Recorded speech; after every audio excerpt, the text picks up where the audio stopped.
8 साला समिया, 7 साला मरियम, 6 साला आमना, 6 साला सोनिया, 4 साल की सवेरा रानी और 1 साल की दुआ फातिमा खेलते खेलते इस दुनिया से चली गई। खुशी के साथ दुनिया में हजारों गम भी होते हैं। जहाँ बजती है शनाई वहाँ मातम भी होते हैं। एक लम्हा, सिर्फ एक लम्हा काफी होता है सब कुछ बदल के रख देने के लिए।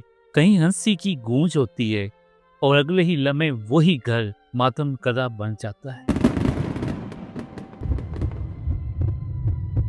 ये कोई फिल्मी मंजर नहीं बल्कि एक दिल दिला देने वाला सच है।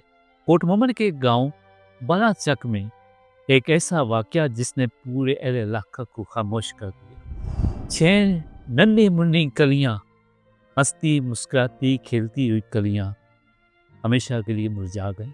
ये वाकया उस वक्त पेश आता है जब घर के बड़े गंदम को महफूज करने के लिए इस्तेमाल होने वाला बडोला उसको धोकर खुश्क होने के लिए सैन में रख देते हैं और खुद अपनी दूसरी मसरूफियात के सिलसिले में घर से बाहर चले जाते हैं। कोई चारा काटने के लिए, कोई बाजार के लिए। और पीछे घर में मौजूद होती हैं 6 बच्चियां जिनकी उम्रें 3 साल से लेकर 8 साल तक की होती हैं। वो 4 बहनें और उनकी 2 कजन्स वो खेल रही होती हैं घर में। खेलते खेलते उस बडोले के अंदर चली जाती हैं। वहाँ पे वो बैठकर आपस में बातें करती हैं। वो बडोला जहाँ पे बातें करके स्पीकर वाली आवाज पैदा होती है तो उनको वहाँ पे अच्छा लगने लगा, वो वहीं पे बैठ गए। 5 मई की गर्म दोपहर, तेज धूप उस बडोले के ऊपर पड़ रही थी और हवा के जरिए दरवाजा बंद हो गया और इस तरह हबस की वजह से उनका सांस घुटने लगा। उनको महसूस नहीं हो रहा होगा कि किस तरह वो बेहोशी की तरफ जा रही हैं, और अगर किसी को महसूस हुआ भी वो बाहर निकलना चाहे भी, लेकिन दरवाज़ा बंद होने की वजह से, दरवाज़ा फंस जाने की वजह से वो बाहर नहीं निकल पाई। ज़्यादा से ज़्यादा उन्होंने दरवाजे पर नॉक किया होगा, दस्तक दी होगी, लेकिन कौन सुनता। घर में तो कोई बड़ा फर्द मौजूद ही नहीं था। सिर्फ ये 6 बच्चियां थी जो जिंदगी और मौत की कशमकश में थी और बिलाखिर जान की बाजी हार गई। कुछ घंटों के बाद जब घर वाले वापस आते हैं तो देखते हैं कि वहाँ पे सामने उनकी बच्चियां मौजूद नहीं होती। तो वो बडोले का दरवाज़ा खोलते हैं कि वहाँ पे हमारी बच्चियां खेल रही होंगी, लेकिन बदकिस्मती से वहाँ पे 6 कलियां मुरझाई हुई पड़ी थी। 6 लाशें। बच्चों का दर्द सिर्फ वालिदैन ही महसूस कर सकते हैं। अपने सामने वो 6 बेजान बच्चियां देखकर घर में कोराम मच गया।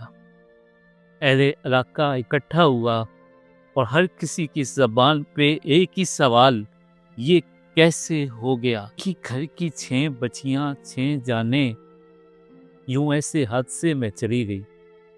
उन वालिदैन पे क्या बीत रही होगी जो बच्चियों का एक कांटा चुभने का दर्द भी बर्दाश्त नहीं कर सकते थे। आज उनके सामने छोटी सी बेइज्जती की वजह से 6 जानें चली गई। 8 साला समिया, 7 साला मरियम, 6 साला आमना, 6 साला सोनिया, 4 साल की सवेरा रानी और 1 साल की दुआ फातिमा खेलते खेलते इस दुनिया से चली गई। वो लोग जो बाप का ओहदा रखते हैं, जो वालिदैन होते हैं, जो 9 महीने के बाद इतने सालों उनकी परवरिश कर रहे होते हैं, वो वालिदैन जो अपने बच्चों को कांटा चुभे तो दर्द उनके दिलों में होता है। उन नन्हे मुन्ने बच्चों की जब जानें चली जाएं तो दर्द वालिदैन महसूस कर सकते हैं जिनके अपने यूं खोए होते हैं। वो जाने तो वापस नहीं आनी, मगर हमारे लिए एक सबक ज़रूर है, एक वार्निंग है कि हमने अपने घर में बच्चों का ख्याल कैसे करना है। इतनी छोटी उम्र के बच्चों को अकेला छोड़ना अक्लमंदी नहीं। अल्लाह ताला इन मासूम कलियों को जन्नतुल फिरदौस में आला मकाम अता फरमाए और वालिदैन के लिए वो वसीला जन्नत बने। और इस मौके पर अल्लाह ताला उनको सब्र जमील अता फरमाए, उनको हौसला हिम्मत अता फरमाए कि वो इस गम को बर्दाश्त कर सकें। आखिर में इजाज़त चाहूँगा इस दुआ के साथ कि अल्लाह ताला हम सब पे रहम फरमाए और ऐसा इम्तिहान फिर ना आए। अल्लाह हाफिज़।